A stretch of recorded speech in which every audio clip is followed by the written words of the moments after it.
Bonjour à tous et bienvenue sur le plateau de Face au territoire sur TV5 Monde dans 200 pays et en 22 langues, vous le savez. Ce matin, mon invité dans Face au territoire, c'est Prisca Thévenot. Bonjour. Bonjour. Vous êtes la porte-parole du gouvernement et vous êtes ministre déléguée au renouveau démocratique. Et vous savez que cette émission se réalise en coproduction avec nos partenaires de Ouest France, de Nice Matin, de 20 minutes, de France Antilles, du magazine Le Point et du magazine Géostratégie. Prisca Thévenot, c'est un travail particulier, porte-parole du gouvernement. Vous devez assurer le service après-vente du Premier ministre. Hier soir, il était aux 20h de TF1. C'est donc une grosse journée pour vous. Merci d'avoir accepté d'être d'abord chez nous ce matin. Vous devez délivrer des éléments de langage. C'est comme ça que ça fonctionne, un gouvernement. Vous avez assez peu, au fond, quant à vous. Vous devez suivre ce qui a été décrété par le gouvernement et délivrer ces éléments. C'est ça le travail de porte-parole ? Et effectivement, le travail de porte-parole, c'est d'expliquer, mais aussi de permettre de répondre aux questions qui peuvent nous être posées sur un certain nombre de sujets peut-être mal compris, pas appréhendés, ou aussi des alertes qui peuvent nous être remontées, aussi bien au travers de vos questions en tant que médias, mais aussi sur le terrain, auprès des Français directement. Parce que ce que j'aime à dire, et c'est ce que j'ai dit lors de mon discours de passation entre Olivier Véran, l'ancien porte-parole, et moi, d'ailleurs que je salue, c'est que bien évidemment, je suis la porte-parole du gouvernement auprès des Français, mais je souhaite aussi être la porte-parole des Français auprès du gouvernement. Donc assurance chômage, déficit, problème de société, de sécurité, toutes ces questions vont être abordées ce matin. Dans un instant, Stéphane Vernet de Ouest France est sur notre plateau. Bonjour Stéphane Vernet, avec des chiffres de l'INSEE, les déficits 5,5 et on attendait 4,9. Oui, bonjour Cyril, bonjour Prisca Thévenot. Alors oui, la prestation du Premier ministre hier était particulièrement intéressante. Il a abordé beaucoup de sujets, dont les très mauvais chiffres du déficit public pour 2023, les chiffres qui ont été donnés par l'INSEE mardi matin. Gabriel Attal assure que c'est encore possible d'être à moins de 3% de déficit public d'ici 2027. Vous y croyez vraiment ? Je pense que nous devons aussi être en capacité de regarder derrière nous, au cours de ces 7 dernières années. Vous parlez du chiffre qui a été rappelé par l'INSEE cette semaine, et je vais y revenir. Ne vous inquiétez pas, mais j'aimerais aussi vous donner d'autres chiffres. Depuis 2017, c'est 2,6 millions d'emplois qui ont été créés. C'est des centaines d'usines qui sont revenues partout sur notre territoire pour mailler l'attractivité économique de notre pays, aussi bien dans l'Hexagone que dans les Outre-mer. Et c'est aussi cette capacité à affronter les crises qui se sont présentées à nous. La crise Covid, mais également à la crise de l'inflation et de l'énergie suite à l'invasion de Poutine en Ukraine. Tout cela, nous l'avons fait collectivement, ensemble, en tant que Français.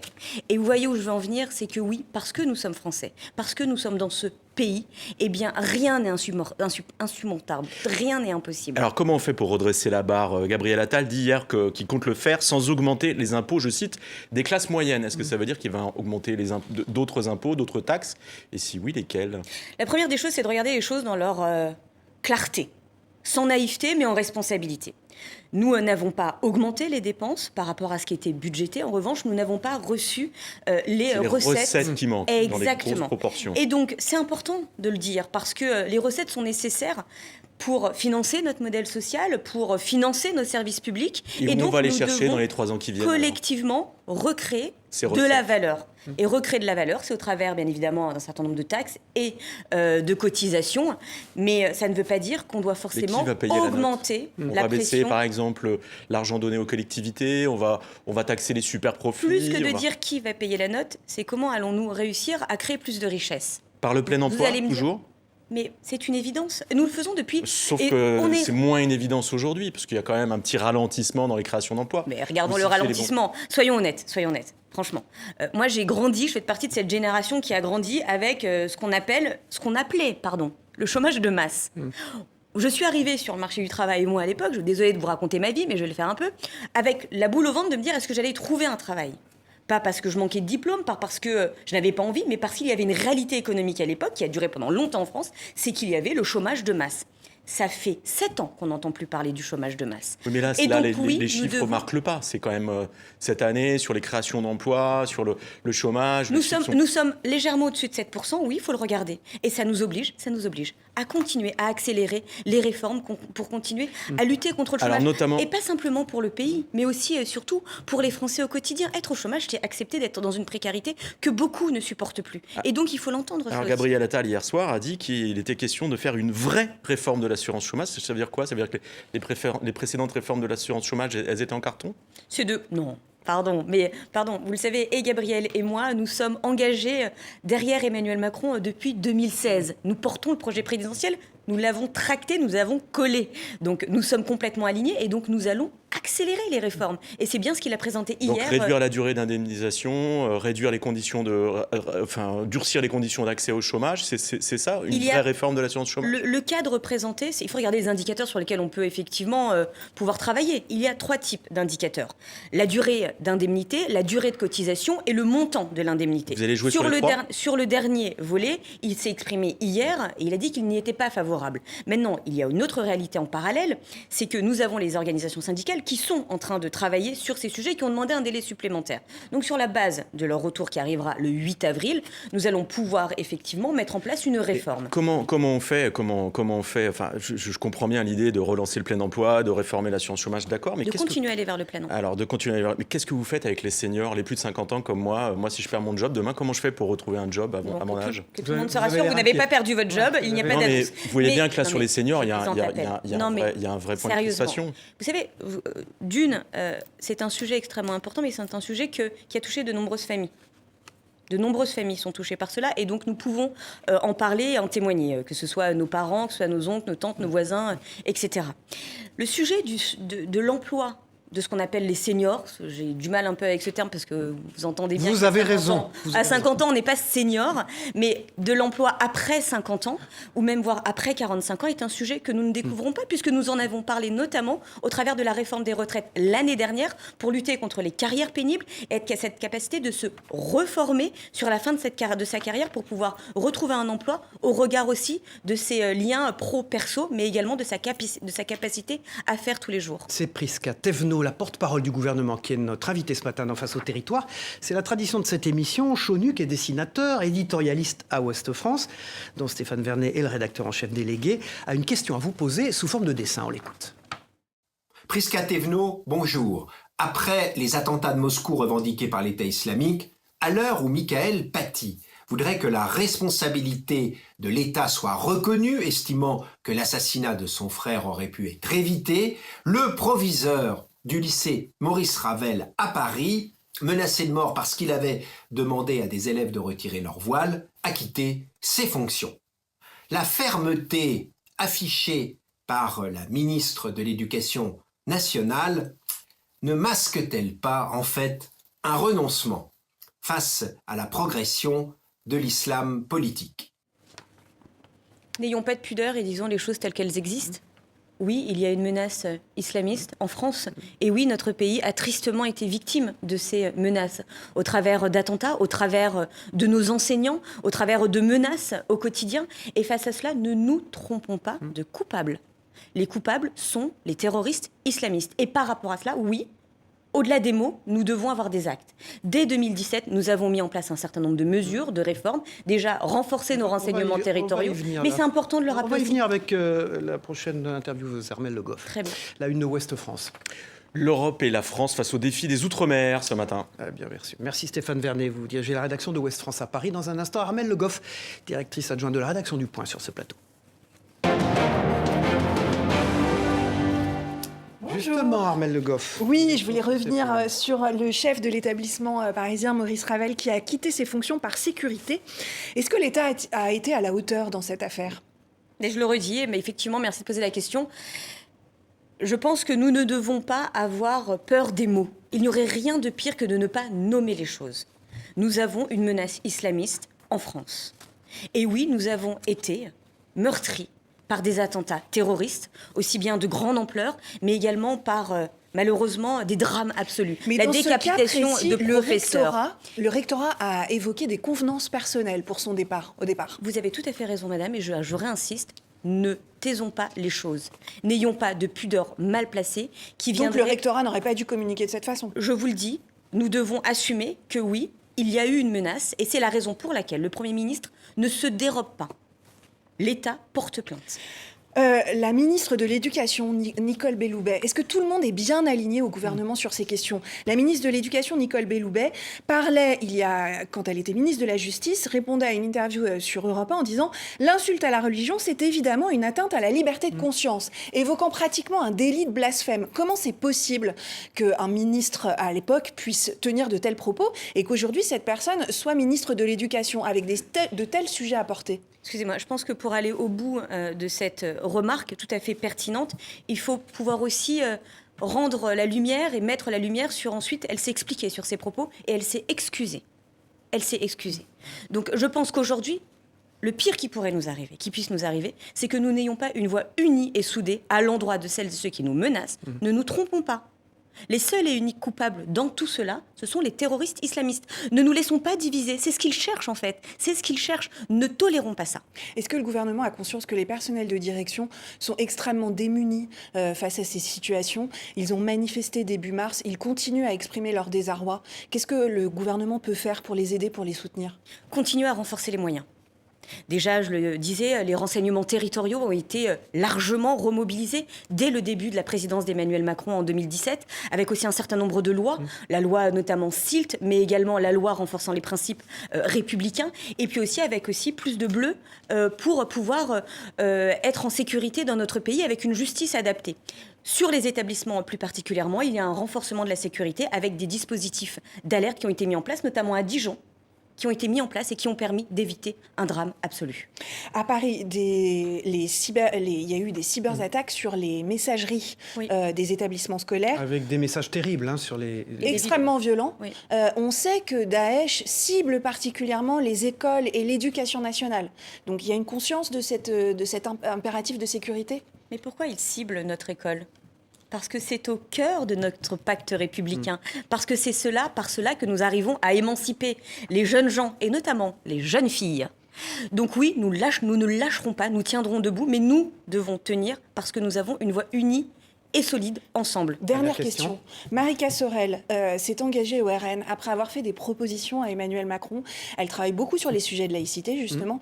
Comment est-ce que vous réagissez à cet engagement au sein du RN?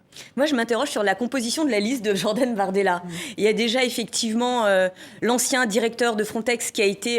de prier de partir de Frontex pour mauvais comportement et mauvais travail, qui se retrouve, boum, recasé dans la liste de Jordan Bardella. Malika Sorel, maintenant, qui effectivement a tapé à toutes les portes, aucune porte ne s'est ouverte, et bim, recasé Jordan Bardella.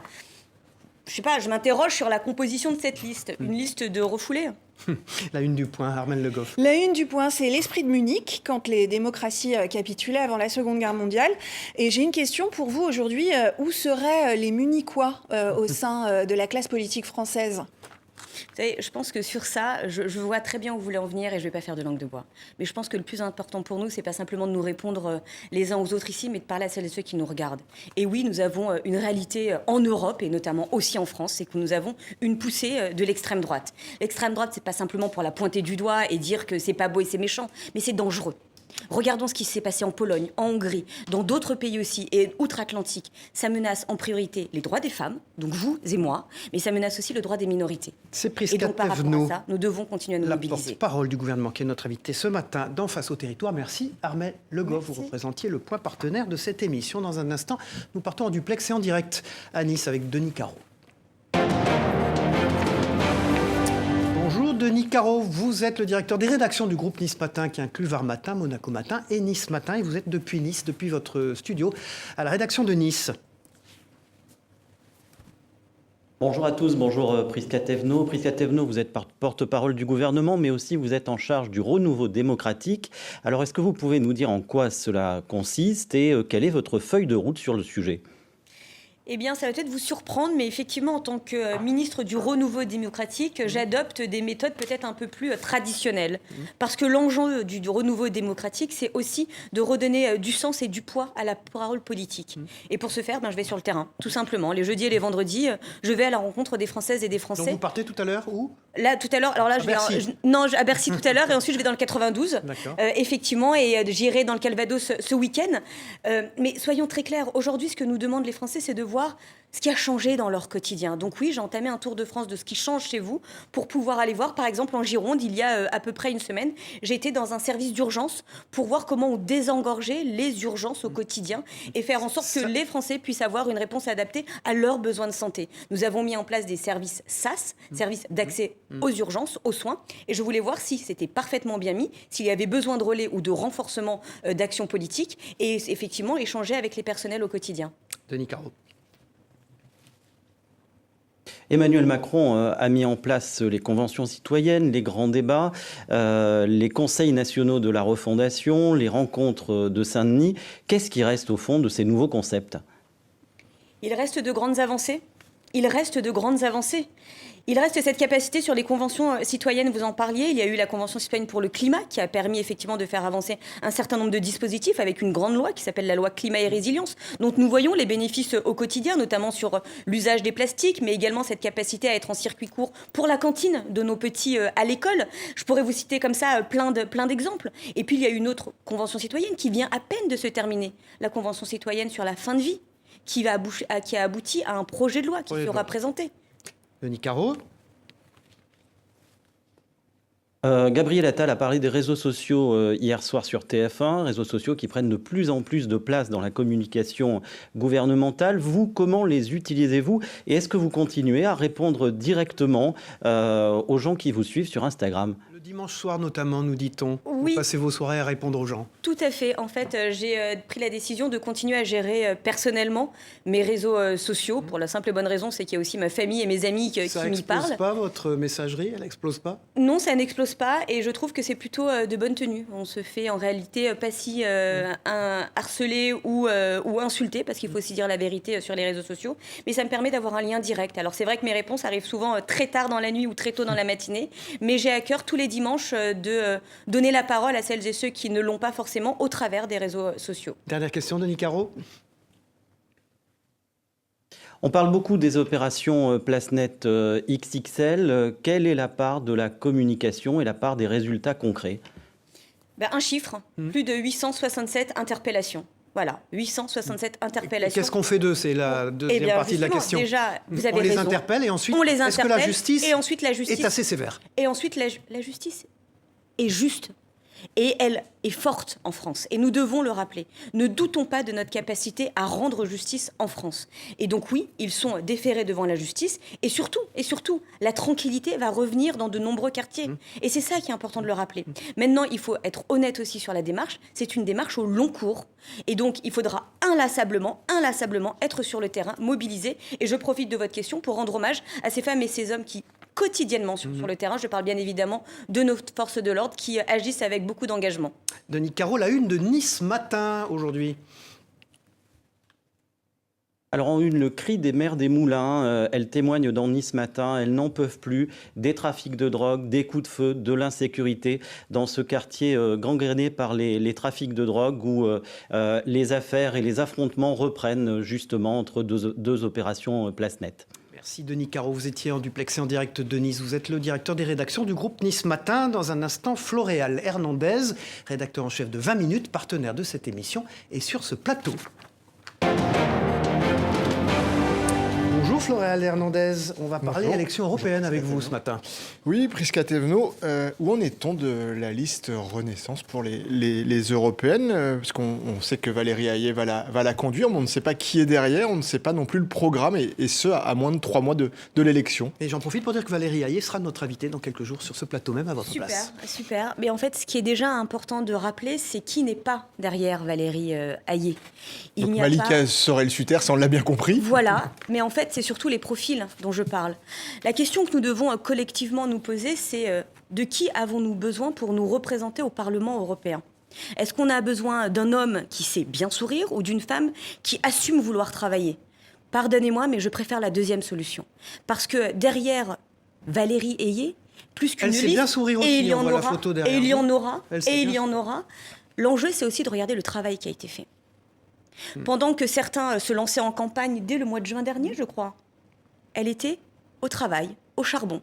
Notamment sur des enjeux qui touchent au quotidien des Français, sur la réforme du marché de l'électricité. Vous allez me dire de quoi vous parlez, ça n'a rien à voir. Eh bien si, ça touche à la souveraineté, à notre indépendance, mais également à la facture d'électricité au quotidien des Français. On parle justement d'un livre noir du RN qui était constitué par les marcheurs de Bruxelles. Est-ce que vous en avez eu l'occasion de le lire? Est-ce que vous savez quand est-ce qu'il sortira? Ou en tout cas, je sais qu'il y a des éléments de langage pour dire Jordan Bardella n'est jamais au Parlement européen, à part pour apprendre l'anglais ou faire simplement 21 propositions. Est-ce que vous savez où en est ce livre noir? Écoutez, moi j'ai envie de vous dire, tout est communiqué et tout est transparent. N'attendez pas, allez regarder sur les différents sites. Il n'est pas là, mais pardon, en plus, je le dis en tranquillité, il l'assume lui-même. Mais comment vous expliquez Il ça, l'assume lui-même, cette il popularité? dit ne pas vouloir Comment vous siéger. expliquez qu'au fond, il est un peu plébiscité aujourd'hui? Vous Alors, avez les raison. sondages sont Raison. ce qu'ils sont, mais quand même. C'est de la popularité, mais absolument pas de l'exemplarité. Si c'est traduit, Ce n'est absolument pas de si l'exemplarité. c'est traduit en vote, comment vous allez Et faire? ça, chacun est libre de son vote. Chacun est libre de son vote. Le tout étant d'avoir un débat éclairé sur la campagne que nous menons. Et le débat éclairé face à quelqu'un qui assume ne pas avoir de bilan et qui assume continuer à ne pas vouloir siéger et travailler, ben voilà, je veux dire, en un moment, il faut aussi regarder les choses telles qu'elles sont et appeler un chat un chat. Jordan Bardella n'est pas là pour défendre des idées, mais pour sauver ses indemnités. Est-ce que, comme Gabriel Attal le week-end dernier, vous allez faire du porte-à-porte pour passer le message sur les européennes? Et petite question, est-ce qu'il vous a parlé de l'anecdote du père Fouras la semaine dernière? Je l'ai vu comme vous. Je l'ai vu comme vous. Non, mais comme Gabriel Attal, je suis une marcheuse.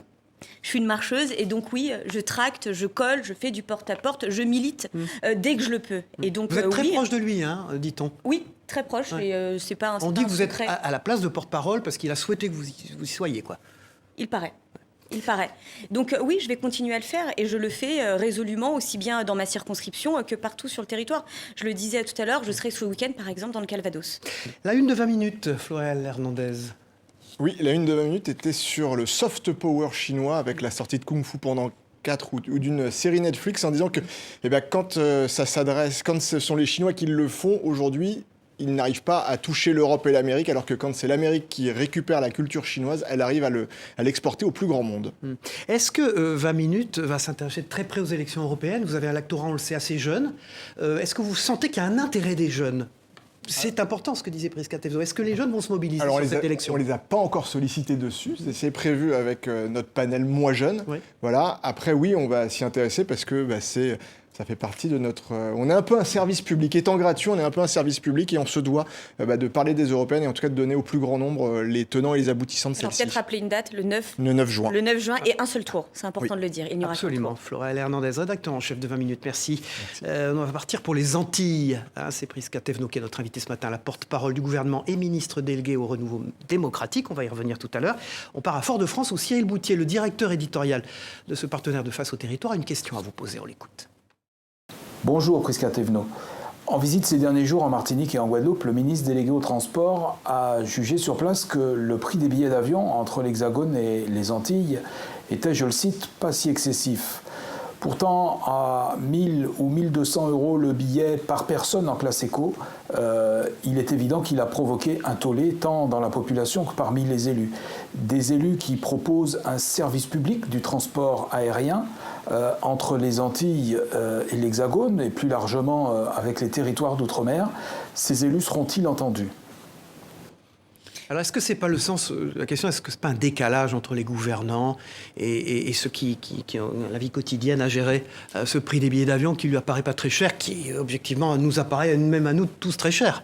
Je crois que vous avez la réponse dans votre question. Oui, c'est conséquent comme budget. C'est conséquent comme budget et je ne vais pas vous servir des éléments de langage pour vous expliquer par A plus B que ça ne serait pas conséquent. En revanche, ce que je suis venue vous apporter aussi, c'est des réponses à des solutions immédiates.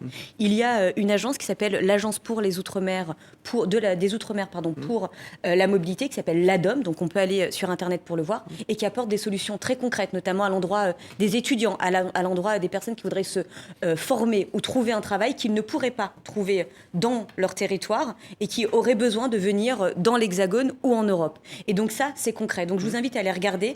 On peut faire la demande et la démarche en ligne, c'est très rapide. Mais ils vont et pas ça rembourser permet... le prix des billets d'avion, Et ça j'imagine. permet de prendre en charge tout ou partie du prix des billets d'avion. Très bien, merci. Prisca Thévenot, porte-parole du gouvernement, est notre invité ce matin. Merci. Floréal Hernandez, dans un instant. Tom Benoît, de Géostratégie Magazine, sur ce plateau. Bonjour, Tom Benoît, avec vous, on va faire un petit état des lieux de l'économie française. Bonjour, Prisca Thévenot. Alors, voilà, on va parler du déficit et de la dette, évidemment, qui est un sujet dramatique. Nous avons plus de 3 000 milliards de dettes en France. Qui achète cette dette ? Qui sont les acheteurs des titres obligataires ? Mais attendez, je pense qu'on va, on va regarder aussi les choses telles qu'elles sont aujourd'hui. Oui, nous avons un enjeu de dette. Nous avons un enjeu de la dette. Mais regardons aussi de quelle dette parlons-nous ? Non, mais la dette publique, la dette qui est émise par l'État, qui l'achète ? Qui sont les prêteurs ? Des fonds étrangers ? La BCE ? On lève de la dette, mais ça, vous le savez très bien. Non, mais L'enjeu- Prisca Thévenot, vous êtes porte-parole du gouvernement. Nous émettons 284 milliards de titres obligataires cette année. Oui. L'agence France Trésor va devoir trouver des preneurs pour cette dette. Oui. Qui sont-ils ? Votre Des question. fonds Laissez-la chinois, américains ? La Banque centrale ? Laissez-la Encore répondre. une fois, je pense que sur ce sujet-là, nous verrons. Maintenant, l'enjeu que nous avons à regarder... Non, je pense qu'il ne faut pas regarder, il ne faut pas lever les yeux au ciel. Moi, je suis aussi là pour vraiment Nous parler de verrons. façon... Non, mais nous verrons. Enfin, les réponses seront apportées. Laissez-la répondre. Les réponses seront apportées. Je pense qu'on n'est pas là dans un jeu de ping-pong, mais pour rassurer aussi les Françaises et les Français par rapport à cette dette dont vous parlez. Mais l'année passée, Et cette- qui l'a acheté ? Cette dette dont vous parlez, elle permet quoi ? Elle permet quoi ? Elle Ouais. permet de financer notre modèle social, de continuer à financer nos services publics. Et oui, il y a un enjeu aussi de regarder grâce à qui et grâce à quoi nous permettons de financer cette dette. Il n'est pas question de revenir sur les modalités qui ont été celles qui ont été les nôtres pendant plus de 50 ans, parce que la dette n'est pas nouvelle. Et nous allons continuer à pouvoir financer notre dette Est-ce à que des c'est un taux... grave problème ? Vous voyez, Mais c'est un c'est l'en- débat, Eh Tom ben, Benoît, oui, c'est l'enjeu dans que je l'économie vois. française aujourd'hui, et les Français sont très inquiets. On leur avait dit, bon, les choses, la France continue d'arriver à lever de la dette, etc. Et puis là, tout d'un coup, on se rend compte que la dette a explosé et que les gens sont très inquiets de ça. Et Merci. ils n'ont pas les éléments de pédagogie pour comprendre. Eh Il ben, a raison là-dessus. Mais c'est pour ça que je le redis, encore une fois, c'est pas tout d'un coup. Tout d'un coup, je suis désolée. Sur 2017, 2018, 2019, nous avons maîtrisé le déficit. Nous sommes passés sous la barre des 3%. Et qu'est-ce qui s'est passé ensuite ? Eh bien oui, Parce il qu'il y a eu avait des eu des crises. opérations de quantitative easing. qui Non, avaient non, non, démarré non. sous- Et ensuite, il Comment s'est ça, passé non, sur non, la dette. non. Je vais finir ma phrase, si vous permettez, monsieur. Je peux vous poser une question tout de même. Bon, alors allez-y. Voilà, il y avait eu des opérations de quantitative easing qui avaient démarré en 2015 et qui ont permis de financer le train de vie de l'État, si je puis dire. Expliquez ce que Le régalien, les l'assouplissement téléspectateurs quantitatif, c'est-à-dire l'achat de titres par la Banque Centrale Européenne, qui est la Banque Centrale de la France Attendez, également. Pourquoi on a augmenté le poids de la dette au cours des dernières années ? C'est pas simplement par des opérations financières. Enfin, pardon, il y a eu la crise Covid, il y a eu Non, la mais crise de ça, l'inflation. c'était avant la crise Covid, 2015. Non, mais attendez, c'est pour ça Le que QE, ça a démarré en 2015, le quantitative easing, sous oui, l'ère Draghi. 2015, pardon, excusez-moi, je Le travaille dans le Covid, c'est privé. 2020. Laissez-la parler, s'il vous plaît. Je veux bien répondre. Oui, bien sûr. Je veux bien répondre sur le sujet de la dette, mais je pense qu'il faut avoir la même cohérence de questions du début à la fin. Oui. Je vous le redis encore une fois et je vais essayer de terminer juste deux phrases. Je vous en prie. bien Merci, sûr. monsieur. Donc, en fait, en 2017, nous sommes arrivés effectivement avec Emmanuel Macron en 2017. Ça ne veut Oui. pas dire que nous nous lavons les mains de ce qui était fait avant. Justement, nous avons regardé la situation et nous avons réduit le déficit en 2017, 2018, 2019. De quelle façon ? Ensuite, eh bien, effectivement, en regardant les dépenses et les recettes, de façon assez Mais évidente. quelles Et dépenses ensuite- aviez-vous réduites à ce moment-là Et pour arriver ensuite- à 1% de déficit ? C'est Quelle plutôt était quelle la recette recette alors ? C'est plutôt quelle recette Il y avait plus de recettes. Bah oui, ça s'appelle lutter contre le chômage de masse. Très bien. Aujourd'hui, il y a un problème de dépenses ou de recettes. Et quelles sont les recettes qui vous ont manqué principalement ? Je viens de vous le dire. Nous avons eu un sujet effectivement de dépenses. Mais sur les dépenses, nous avons pu limiter cela avec 8 milliards en moins. Mais sur les recettes, nous avons effectivement eu un manque qui arrivait extrêmement important. Et par rapport à cela, eh bien oui, nous devons regarder comment nous continuons en tant que Français à créer plus de richesses. Voilà, pour être sérieux, le 2,8-10 ans Je français, suis sérieuse, monsieur. bien sûr, oui, se maintient à 2,8 aujourd'hui. Donc ça veut dire que les marchés ne sont pas affolés. Donc là, je vais dans votre sens, à la rigueur, on peut se dire effectivement, on n'a pas de raison d'être inquiet puisqu'il y a des acheteurs sur les marchés et les taux ne s'envolent pas. Seulement, on sait ce que c'est, il y a un délai d'inertie, donc les taux vont probablement s'envoler. Est-ce que dans l'état d'esprit des marchés, il y a une petite lueur qui est, mais quoi qu'il en soit, le gouvernement pourrait taxer les super profits également, donc même s'il y avait de potentiels défauts de paiement, il y aurait de l'épargne à saisir et le gouvernement français pourrait malgré tout payer la dette de la France. Vous me posez une question pour me mettre dans l'état d'esprit des marchés, hein. Avec lesquels vous coopérez, Moi, avec je suis le gouvernement coopère. je suis porte-parole du gouvernement et ma responsabilité, c'est justement de faire en sorte qu'il n'y ait pas de mauvaise compréhension sur la façon dont nous menons les politiques publiques pour justement ne pas être, pour reprendre votre propre terme, en défaut de paiement. Oui. Et donc, en responsabilité, le Premier ministre a anticipé et a fait une annulation de dépenses de 10 milliards d'euros.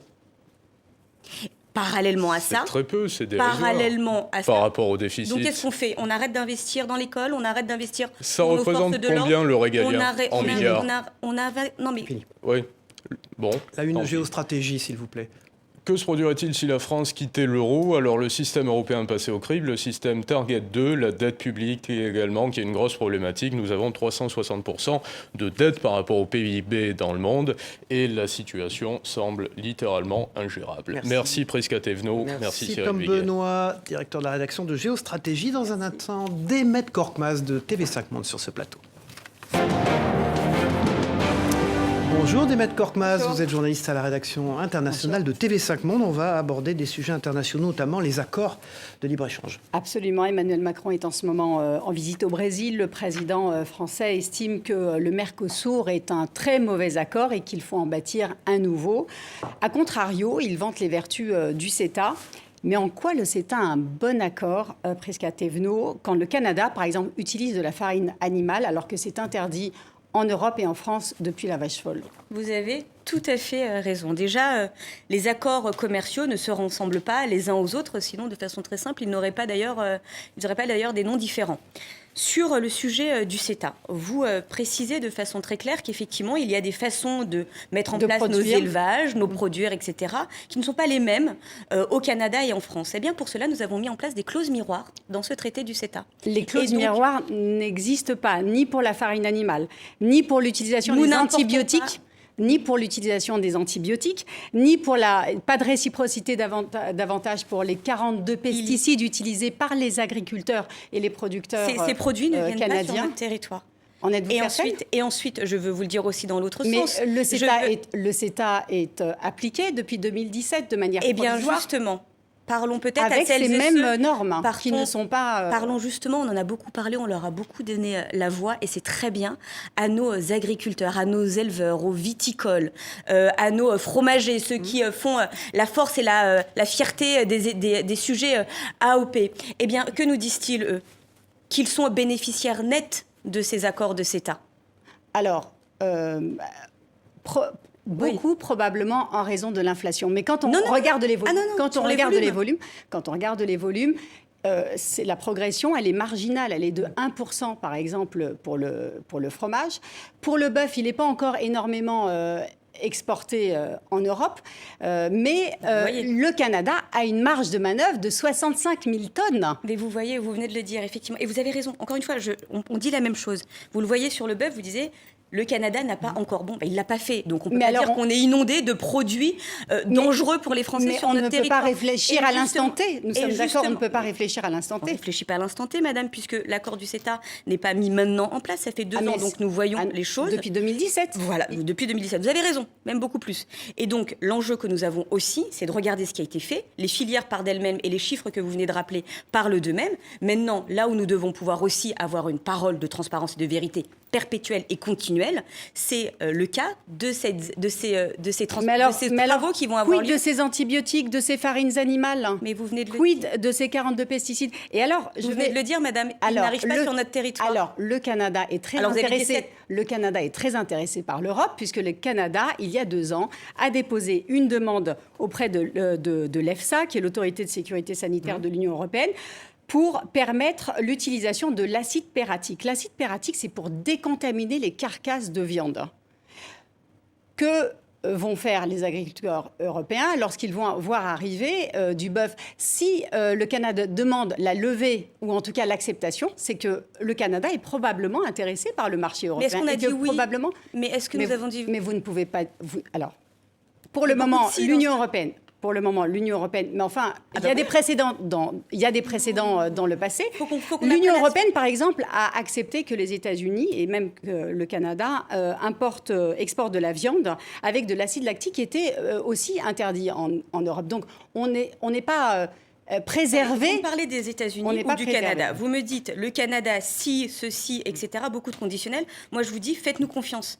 Faites-nous confiance, nous sommes là tous ensemble pour protéger. Le Premier ministre part au Canada d'ailleurs, je crois, mi-avril. Il va voir son homologue protéger, bien évidemment. Pourquoi ne pas rediscuter les conditions du CETA, par exemple? Le président Emmanuel Macron le propose pour le Mercosur. Pourquoi ne pas revenir et imposer de vrais effets miroirs, c'est-à-dire de la réciprocité? Je pense qu'il y aura, et ça a été annoncé, il y aura bien évidemment une étude d'impact sur la mise en œuvre de l'accord commercial. Alors il y a déjà des études d'impact, et notamment sur le versant des produits phytosanitaires. En 2019, il y a eu un audit. En 2022, il y a eu un autre audit, 3 ans plus tard. Et finalement, l'Union européenne se rend compte qu'il y a énormément de défaillances dans les contrôles au moment du passage en douane.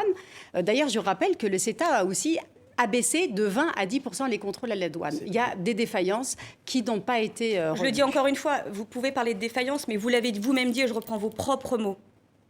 Nous avons très peu de produits qui viennent sur la filière bovine en France en provenance du Canada. Donc, pour le moment. Voilà. Donc, s'il vous plaît, ne cultivons pas une parole de peur et d'angoisse en permanence. Nous avons su faire face aux bénéfices de notre exception agricole française. Et ça, il faut en parler aux viticoles, aux agriculteurs, aux fromagers. Et nous allons pouvoir continuer à nous faire confiance, à nous défendre en tant que Français au travers de la voie européenne. Prisca Thévenot, vous mesurez, comme porte-parole du gouvernement, au fond, vous avez à répondre à toutes les questions et même, j'allais dire, à toutes les critiques. Vous les prenez. Comment ça se passe quand vous arrivez au ministère, à ce porte-parole-là, on vous dit tout va vous tomber dessus et il va falloir répondre à tout. Non. Vous avez une latitude par rapport à ces réponses. Vous devez vous enquérir auprès de vos collègues des éléments de réponse qu'ils font. Est-ce que c'est pas très compliqué au fond comme rôle? Non, ce qui est compliqué. Vous avez vu ce matin, les questions sont légitimes et en même temps elles vous tombent dessus à vous. Toutes les questions sont légitimes et j'ai pas l'impression d'être malheureuse. Ce que je dis juste, c'est très compliqué d'apporter aujourd'hui de la cohérence et de la clarté et aussi un peu d'espoir et de justesse dans le propos quand on est en permanence sur du conditionnel, du si, du peut-être, etc. Est-ce que le contexte aujourd'hui n'est déjà pas assez suffisamment compliqué? Nous sommes dans des instabilités importantes à l'endroit de nos démocraties occidentales. Nous avons des menaces, les menaces terroristes. Nous avons une guerre. Mais ça, c'est le flux d'informations. Non, je le dis aussi en tant que mère de famille. Oui. Je suis désolée, je vous le dis aussi comme ça. Parce qu'en fait, oui, il faut pouvoir regarder les choses en responsabilité et sans naïveté, mais aussi pouvoir regarder là où nous sommes aujourd'hui pour pouvoir avancer.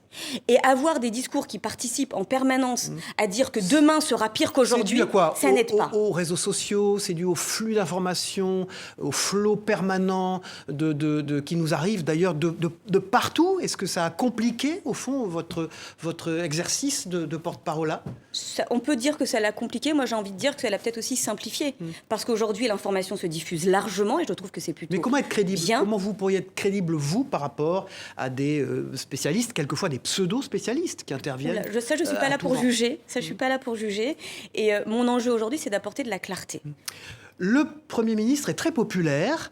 Est-ce que ça ne pose pas un problème avec le président de la République? Vous avez vu ces articles qui fleurissent un peu partout en disant il y a déjà des couacs entre l'Élysée et Matignon parce que Gabriel Attal est extrêmement populaire. Est-ce que vous ressentez ça, sa popularité au Premier ministre sur le terrain? Est-ce que ça pose un problème par rapport au président? Est-ce que le Premier ministre est populaire? Je pense qu'on peut se dire collectivement oui. Maintenant, on doit aussi se rappeler comment Gabriel Attal est devenu Premier ministre. Grâce à qui il a pu avoir des responsabilités et progresser aussi dans son parcours et grâce au président de la République. Je le disais tout à l'heure, Gabriel Attal, mais comme moi-même, nous sommes des macronistes. Et des personnalités comme lui et moi, nous n'aurions jamais pu avoir des responsabilités, nous n'aurions jamais peut-être pu nous présenter à des élections nationales si un homme comme Emmanuel Macron n'avait pas un peu cassé les codes en politique et permis à de nouveaux profils, à de nouveaux visages de venir s'engager. Et nous en faisons partie, comme d'autres d'ailleurs. Et donc oui, il y a une parfaite entente entre le président de la République et Gabriel Attal pour la simple et bonne raison, c'est que nous sommes arrivés avec lui. Vous parliez tout à l'heure de vos enfants, de votre vie de famille. Comment c'est compatible un ministère avec une pression comme ça en permanence, avec une famille, une vie normale, j'allais dire, même si ce terme. Alors là, on va être compliqué. très clair. Je le dis et je le cache pas. C'est compatible pour moi parce que j'ai un mari féministe qui me laisse faire aussi beaucoup de choses, qui prend beaucoup de choses à sa charge, sans que j'ai à lui dire merci toute la journée. Donc merci de poser cette question, parce que du coup, je peux lui dire merci à travers Il est à la maison, votre là, micro. il garde les enfants? Non, il est au travail, mes enfants sont à l'école, ils ont 7 et 10 ans, donc ils sont à l'école, enfin j'espère. Mais c'est aussi pour ça. Je ne vais pas dire que je suis une superwoman ou que je suis incroyable à gérer. Non, c'est pas vrai. La raison, c'est que j'ai un mari qui me permet de faire ce que j'aime faire, c'est-à-dire venir répondre à vos questions et défendre la politique d'Emmanuel Macron depuis 2017. Et il vous a soutenu dans cette voie-là, vos politiques? Sans son soutien, c'est compliqué.